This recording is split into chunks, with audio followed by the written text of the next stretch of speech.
The power awakens. The Proxima Centauri research station hung in the void like a glittering jewel against the backdrop of infinite darkness. Inside its reinforced walls, Dr. Maya Chen hunched over her console, the glow of holographic displays illuminating her concentrated face. At 35, she had become one of Earth's leading quantum physicists, though few outside academic circles knew her name. "Maya, you should take a break," Dr. Hendricks called from across the lab. "You've been at it for 16 hours straight." Maya's dark eyes remained fixed on the readouts. "I'm close to something, James. These energy signatures don't match anything in our databases." For 3 years, she had been studying anomalies in quantum fields around dying stars. The patterns she discovered suggested that space-time itself behaved differently near these cosmic endings, almost as if reality became more malleable, more open to manipulation. "The quantum resonance is spiking again," she muttered, adjusting the sensitivity on her instruments. The station's detectors were picking up unprecedented levels of energy flowing through what appeared to be microscopic wormholes. Temporary tears in reality that shouldn't exist according to conventional physics. As she reached to calibrate the detector array, a blinding flash erupted from the console. Electricity coursed across the lab equipment, dancing over metal surfaces before converging on Maya's outstretched hands. "Maya!" Hendricks shouted, rushing toward her as she collapsed. But Maya barely heard him. As consciousness slipped away, she felt something fundamental changing within her, as if every atom in her body was being rewritten, recoded at the quantum level. When she awoke hours later in the medical bay, the station's chief physician looked troubled. "Your readings are unusual," Dr. Paddle said, studying her vitals. "Your brain activity is off the charts, and there's something happening at the cellular level that I can't explain." Maya sat up slowly, feeling strangely energized despite the accident. "What happened to the equipment?" "Completely fried. But that's not the strangest part." Patel hesitated. "The energy surge didn't come from outside the station. According to the logs, it originated from you." Maya looked down at her hands. They appeared normal, yet she could feel something coursing beneath her skin, a humming energy that resonated with the stars themselves. "I need to get back to the lab," she insisted. "You need rest," Patel countered. "I feel fine. Better than fine," Maya said, already sliding off the examination table. There was an urgency driving her now, an understanding forming just beyond her conscious grasp. 3 days later, Maya stood alone in the observation dome, staring out at the stars. Since the accident, her mind had expanded in ways she couldn't articulate. Equations and cosmic forces that had once been theoretical abstractions now felt like extensions of herself. She raised her hand toward a distant point of light, a red dwarf at the edge of their scanning range. Something inside her connected with the star, sensing its atomic structure, the fusion reactions at its core, the delicate balance of forces keeping it burning. And then, with a thought, she reached into that balance. Across the station, alarms blared as instruments detected an impossible stellar event. The red dwarf flared suddenly, its brightness increasing tenfold before settling into a new, stable configuration. "What the hell just happened?" Station Commander Lewis demanded, storming into the dome. "That star just underwent centuries of evolution in seconds." Maya lowered her hand, shocked at what she had done. I did that." Lewis stared at her in disbelief. "That's not possible." But deep down, Maya knew it was. Somehow, the accident had awakened something within her, a connection to the fundamental forces of the universe itself. "We need to keep this quiet," she whispered, suddenly afraid, "until I understand what's happening to me." But it was already too late. Across the galaxy, in a chamber carved from living crystal, the Galactic Council of the Seven Systems convened an emergency session. The massive chamber housed representatives from the oldest spacefaring civilizations, many of whom had monitored the younger races for millennia. High Counselor Zarvex, an ancient being from the silicon-based Mithridian species, gestured toward the holographic display dominating the center of the chamber. The energy signature was unmistakable, he said, his crystalline voice resonating through the hall. A cosmic manipulation event originating from the human research station. Impossible, countered Telamor of the Arachnid Collective. Humans are primitives. They barely understand basic interstellar travel. Yet our sensors do not lie, Zarvex replied. The humans have somehow accessed primordial energy, the power to manipulate space, time, and matter at its fundamental level. The chamber fell silent. Primordial energy was the stuff of legends, the theoretical force that had birthed the universe itself. For eons, the advanced races had sought ways to harness it, with only limited success. If humans have weaponized this power, began the military representative from the Draconis Empire, then the galaxy as we know it could end, finished Zarvex. We must secure this human immediately. Secure?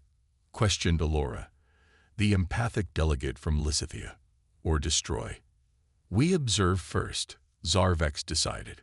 Then we act according to the threat level. Dispatch the sentinels. Maya was in her quarters when the station shuddered violently.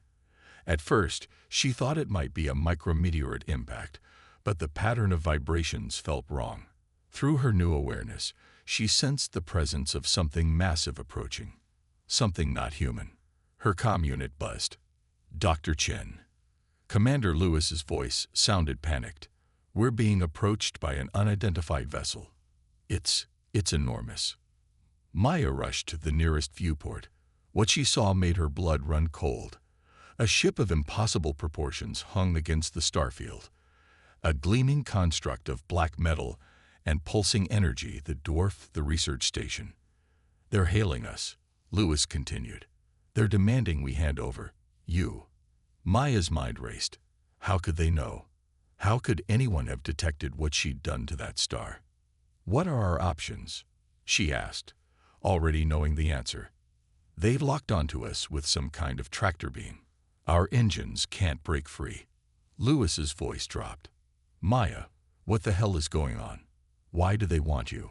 Before she could answer, the station's security systems wailed. Multiple breaches detected in sectors 3, 7, and 9. The automated voice announced coolly. They were boarding. Maya ran toward the nearest emergency escape pod, her heart pounding. As she rounded a corner, she collided with something solid that hadn't been there a second before. Looking up, she found herself face to face with a being unlike anything she'd ever seen. It stood nearly 8 feet tall, its body a seamless blend of organic tissue and advanced technology. Its face, if it could be called that, featured multiple sensory organs arranged around a central processing node. When it spoke, the words formed directly in her mind. Dr. Maya Chen, you will come with us. The council requires your presence. Who are you? Maya demanded, backing away slowly. We are the Sentinels. We maintain the cosmic balance. The being reached for her with a limb that shifted form as it moved. Your power must be contained before you destroy everything. Maya felt something rise within her, a primal surge of energy responding to the threat. Without conscious thought, she raised her hand. The air between them shimmered, and the sentinel was thrown backward, its composite body crashing through the station wall. Alarms blared as the hull breach was automatically sealed. Maya stared at her hand in shock, then ran. More sentinels would be coming. She reached the escape pod bay and sealed herself inside one of the small craft. As the launch sequence engaged, she felt the station shake again, more intruders arriving. The pod blasted free from the station, but immediately she sensed the massive alien ship turning its attention toward her. A beam of energy lanced out, attempting to capture the tiny craft. Instinctively, Maya reached out with her mind, bending space around the pod. The alien beam distorted, passing through empty space where her pod had appeared to be. She was learning quickly, too quickly for it to be natural. Knowledge of cosmic forces seemed to be unfolding within her mind as she needed it. The alien vessel adjusted, firing again. This time, Maya didn't just evade, she pushed back. Energy flowed from her, creating a ripple in reality that struck the massive ship. For a moment, a section of its hull simply ceased to exist, creating a gaping wound in its structure. Maya gasped, horrified at what she'd just done. She hadn't meant to attack, only to defend herself. But the power inside her responded to her emotions as much as her thoughts. The alien ship withdrew, wounded but still operational. Maya directed the pod toward the densest part of the nearby asteroid field, hoping to hide while she figured out what to do next. As the small craft drifted between massive rocks, Maya tried to calm her racing mind. What was happening to her? How had she suddenly become the most wanted person in the galaxy? She looked down at her hands, which occasionally flickered with subtle energy. Whatever she had become, there was no going back. The universe had changed, or perhaps she had finally awakened to its true nature. And somewhere out there, a galactic council feared what she might do next. What they didn't realize was that Maya feared it too.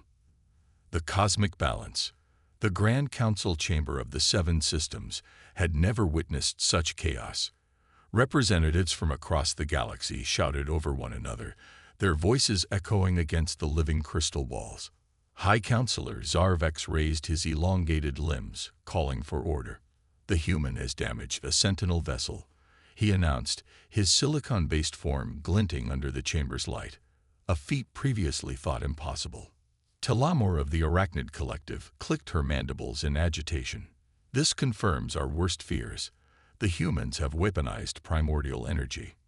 "One human," corrected Laura of Lysithia, her translucent form pulsing with gentle light. "We must not condemn an entire species for the actions of one individual. An individual who can reshape stars and tear holes in our most advanced ships," countered Admiral Kraz, the military representative of the Draconis Empire. His scaled skin flushed red with anger. "I propose immediate action. My fleet stands ready to neutralize this threat." "Neutralize?" Elora's light dimmed in disapproval. "You mean annihilate the human research station, and possibly their homeworld?" "If necessary," Kraz replied without hesitation. Zarvex intervened before the debate could escalate further. "We must understand this power before we decide how to contain it.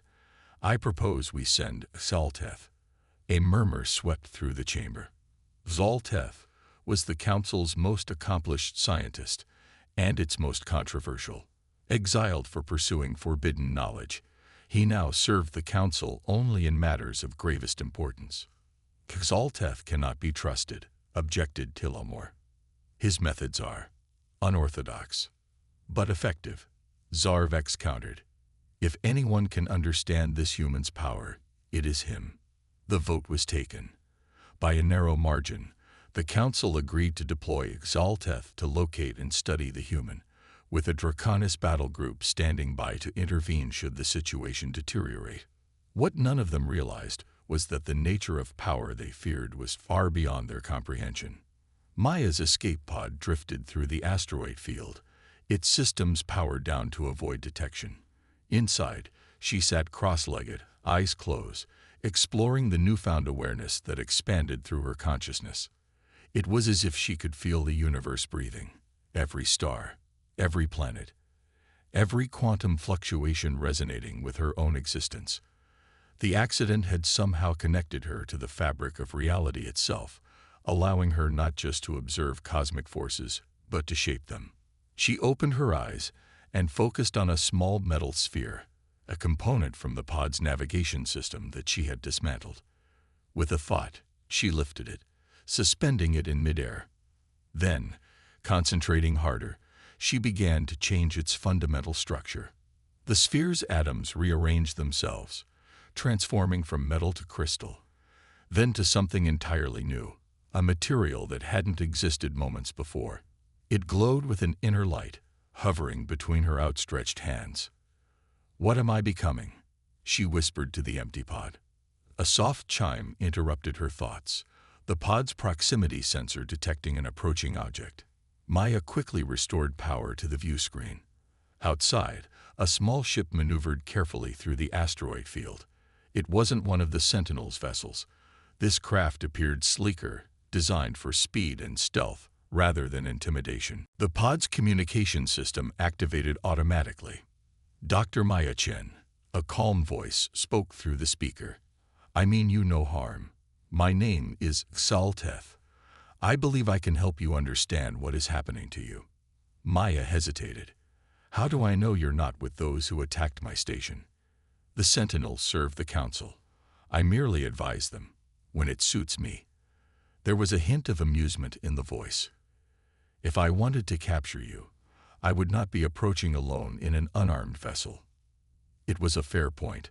Maya weighed her options. She could try to escape deeper into the asteroid field, but eventually she would need supplies and a more sustainable plan. "What do you want from me?" she asked. "To understand," came the simple reply. "And perhaps to teach." After a moment's consideration, Maya activated the pod's docking protocol. The small craft and Xalteth's ship linked with a gentle shudder. When the airlock opened, Maya found herself face to face with a being unlike the Sentinels. Xalteth was humanoid in general form, though his skin had an iridescent quality that shifted colors with his movements. His eyes, 3 of them, arranged in a triangle, studied her with unmistakable curiosity. "Fascinating," he said, his voice melodious. "I can sense the energy signature emanating from you. It's similar to the theoretical patterns I've studied for centuries, but never actually observed." "What is happening to me?" Maya asked directly. Xalteth gestured toward his ship. "Come. It's not safe to linger here. The Sentinels will have tracked your energy signature." Once aboard his vessel, Xalteth guided Maya to a laboratory filled with equipment she couldn't begin to identify. The ship accelerated smoothly, navigating the asteroid field with precision. "What you are experiencing," Xalteth explained as he prepared various instruments, "is a connection to what my people call primordial energy, the fundamental force that shapes reality itself. Like a unified field theory," Maya suggested, trying to frame the concept in terms she understood. "Similar, but more profound." Xalteth adjusted a scanner and directed it toward her. "Imagine that the universe is not just governed by forces. It is the forces, thinking and reacting through patterns we interpret as physical laws. You're saying the universe is conscious, in a manner of speaking. And for reasons I hope to discover, it has chosen to connect with you directly." He studied the readings on his instruments. "Remarkable. Your cellular structure has been completely reconfigured at the quantum level." Maya thought about the star she had altered, the Sentinel ship she had damaged. "I can't control it properly. I'm afraid I'll hurt someone." "That fear is wise," Xalteth said, looking up from his instruments. "The Council certainly shares it. They're debating whether to capture you for study or simply eliminate the threat you represent." "And which side are you on?" Xalteth's skin shifted to a deeper blue. "I am on the side of knowledge. Powers like yours have been prophesied in many cultures across the galaxy. Some call it the awakening, the emergence of beings who can commune directly with the cosmic consciousness." He moved to another console, bringing up holographic displays of ancient texts. According to these records, such beings appear at pivotal moments in galactic history, times of great change or imminent destruction. Maya felt a chill. "You think I'm some kind of cosmic harbinger?" "I think," Xalteth said carefully, "that your emergence is no accident, and I believe I can help you learn to control your abilities, if you're willing to trust me." Admiral Kraz stood on the bridge of the Draconis warship Inevitable Conquest, watching as his fleet assembled at the edge of the system. 20 warships, each capable of reducing a planet's surface to molten slag, waited for his command. "Status report," he barked. "Xalteth's vessel has been located, Admiral," his second-in-command reported. "It appears he has made contact with the human." Kraz's scales darkened with anger. "That fool will get himself killed, or worse, give the human more knowledge to use against us." He had never trusted Xalteth or the Council's diplomatic approach. In Kraz's experience, power respected only greater power, If this human could indeed manipulate cosmic forces, the only logical response was overwhelming military force. "Prepare the quantum disruptors," he ordered. "We will end this threat now, regardless of the Council's hesitation." "Sir," his weapons officer cautioned, "firing such weapons in proximity to Zalteth's ship violates Council protocol." Kraz fixed the officer with a cold stare. "I would rather face the Council's censure than allow a human to gain mastery over powers that could threaten our civilization." The disruptors. Now, under Zalteth's guidance, Maya spent hours learning to focus her abilities. Within his ship's specialized laboratory, she practiced manipulating matter and energy in controlled ways, starting with simple objects and gradually working with more complex systems. "The key," Zalteth explained, "is understanding that you are not forcing your will upon the universe. You are requesting, suggesting, participating in a dialogue with reality itself." Maya concentrated on a small sphere of energy hovering between her hands. With careful thought, she shaped it into a miniature star system, complete with tiny planets orbiting a glowing center. "Better," Zalteth nodded approvingly. "Your control is improving." Suddenly, his ship's alarms blared. Zalteth moved swiftly to the command console, his skin paling to an ashen gray. "What is it?" Maya asked, letting her creation dissipate. "The Draconis fleet has found us, and they're powering weapons." He turned to her, his three eyes focusing intently. "Admiral Kraz has decided to take matters into his own hands. Their quantum disruptors are designed to unravel matter at the subatomic level. Even with your abilities, I'm not certain you could withstand such an attack." Maya felt fear rising within her. "Can we outrun them?" "No," Zalteth said grimly, "but perhaps we can reason with them." He opened a communication channel. "Admiral Kraz, this is Zalteth. I am operating under Council authority. Your actions violate. Your authority is rescinded." Kraz's harsh voice cut through the transmission. "The human represents an existential threat to galactic security. Stand down and prepare to be boarded, or be destroyed with the target." Maya stepped forward. "Let me speak to him." Zalteth hesitated, then nodded. "Admiral Kraz," Maya said firmly, "I am Dr. Maya Chen. I understand your concern, but I have no hostile intentions toward your people or anyone else. I'm still learning to control these abilities." "Your intentions are irrelevant," Kraz replied coldly. "Your very existence disrupts the cosmic balance. The Council debates while I act. Prepare to be eliminated." The transmission cut off abruptly. Outside the viewports, Maya could see the massive warships moving into attack formation, a deadly constellation of firepower, all focused on their small vessel. "They're charging their main weapons," Zalteth reported, his voice calm despite the imminent danger. Maya felt something shift inside her, a clarity of purpose replacing fear. "Get us closer to them." "Closer?" Zalteth looked at her in surprise. "That would place us directly in their firing solution." "Exactly," Maya said.